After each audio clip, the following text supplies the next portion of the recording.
আসসালামু আলাইকুম। প্রস্তুতি ম্যাচ হলেও টানটান উত্তেজনায় ভরপুর ছিল আজকের ম্যাচটা। টসে জিতে ভারত সুযোগটা নেয় ব্যাটিংয়ের।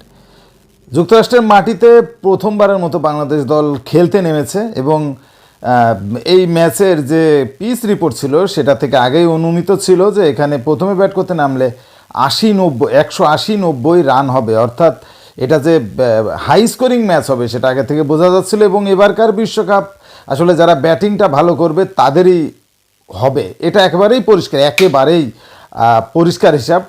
তো সেই দিক দিয়ে আসলে ইন্ডিয়া 182 রান তুলতে সক্ষম হয়েছে 5 উইকেট হারিয়ে 20 ওভারে। এখন আমাদের দেখার বিষয় আমরা এই রানটা চেস করতে পারি কিনা, অর্থাৎ 183 রান করতে হবে 20 ওভারে বাংলাদেশ দলকে। এই ম্যাচটা জিততে গেলে 9.15 রান রেটে ব্যাট করতে হবে ব্যাটারদের। এবং যেই ব্যাটিং ব্যর্থতায় বাংলাদেশ দল ঘুরপাক খাচ্ছে সেই ব্যাটিংয়ের জায়গাটিতে আসলে কি করতে পারে এবং ইন্ডিয়ার মতো একটা শক্তিশালী বোলিং লাইন আপের বিপক্ষে বাংলাদেশের ব্যাটাররা কেমন খেলে, অনেক কিছুই দেখার বিষয় আছে।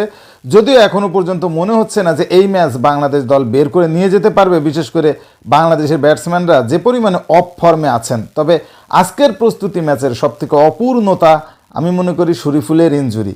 একেবারে শেষ বল আগে, অর্থাৎ 19.4 বলের সময় বল করতে গিয়ে তিনি হাতে আঘাত পান এবং এই আঘাতটা যে কতদূর আঘাত হানবে বাংলাদেশ শিবিরের জন্য সেটা বোঝা যাবে হয়তো আরও কিছুক্ষণ পর, কারণ আমার কাছে দেখে মনে হচ্ছে না যে ইনজুরিটা খুব সুবিধাজনক অবস্থায়। তবে তার থেকে বড় বিপজ্জনক সেটা হলো সাকিব আল হাসানের খরুচে বোলিং। চিন্তা করতে পারেন 4 ওভারে সাকিব 47 রান দিয়ে কোনো উইকেট পাননি। ইন্ডিয়া তার একটা পরিচিত দল, ইন্ডিয়ার বিপক্ষে সাকিব সবসময় ভালো খেলেন এবং সাকিব আল হাসানের বর্তমানে যে শক্তিটা ব্যাটিংয়ের থেকে বোলিংয়ের শক্তিটাই তার কিন্তু মেন।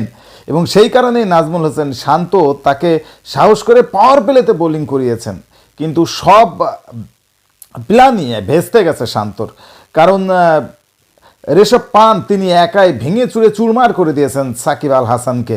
মাত্র 32 বলে 53 রানের এক টর্নেডো ইনিংস খেলে রিটায়ার্ড হার্ট হয়েছেন ঋষভ পান্ট। তিনি থাকলে হয়তো এই রানটা 250 পর্যন্ত যেতেই পারত। তবে বোলারদের প্রশংসা করতে হবে, শেষের দিকে মাঝের ওভার কটাই আসলে ভালো রান তুলতে পারেনি ইন্ডিয়া, যার কারণে রানটা 200-র নিচে বেঁধে দেওয়া গেছে। তবে ঋষভ পান্টের পর হার্দিক পান্ডিয়া তিনিও একটা ঝড়ো ইনিংস খেলে নট আউট ছিলেন। 23 বলে 40 রানের এক টর্নেডো ঝড় তিনি তুলেছেন। আমার কাছে মনে হয়েছে নাজমুল হোসেন শান্ত যে ভুলটা করেছেন সেটা হলো বাঁহাতি ব্যাটসম্যান, বাঁহাতি বোলার অর্থাৎ সাকিব, তাকে দিয়ে তিনি বারবার করে ট্রাই করিয়েছেন, কিন্তু আসলে সেটা কোনো কাজে আসেনি, বরঞ্চ বড় বড় ছক্কা হজম করতে হয়েছে সাকিবকে। মাহমুদুল্লাহ রিয়াদ পার্ট টাইম যে তিনি বল করবেন সেটা বোঝা যাচ্ছিল এবং আজকেও তিনি 2 ওভার বল করেছেন, মোটামুটি পার্ট টাইম হিসেবে খারাপ করেননি। একটা উইকেটও তিনি পেয়েছেন, 2 ওভারে 16 রান দিয়ে একটা উইকেট নিয়েছেন। এছাড়া সৌম্য সরকার তিনিও বল করেছেন। তবে তানভীর তিনিও খরুচে ছিলেন, 2 ওভারে 29 রান দিয়ে নিয়েছেন 1 উইকেট। আমেরিকার চমৎকার সুন্দর এক মাঠে খেলা হচ্ছে, তবে মাঠের সাইজ খুব বেশি একটা বড় না। তবে এই জায়গায় একটা জিনিস আমি বলে রাখতে চাই, যারা আসলে স্লোয়ার পেসার, বিশেষ করে মুস্তাফিজুর রহমান, তিনি এই ক্রিজে যে ভালো করবেন সেটা কিন্তু বোঝাই যাচ্ছে। এবং আমেরিকার সাথে আমরা জানি শেষ ম্যাচটাতে তিনি একাই 6 উইকেট নিয়ে ধসিয়ে দিয়েছিলেন। আমেরিকার ইনিংস সব মিলিয়ে মুস্তাফিজের উপরে চাপটা বাড়বে। তবে আজকের ম্যাচে 183 রান যদি বাংলাদেশ দল চেস করে ফেলতে পারে, সত্যি চমৎকার এক প্রস্তুতি শেষ করবে, কারণ বাংলাদেশের বোলাররা মোটামুটি ভালো বোলিং করেছে।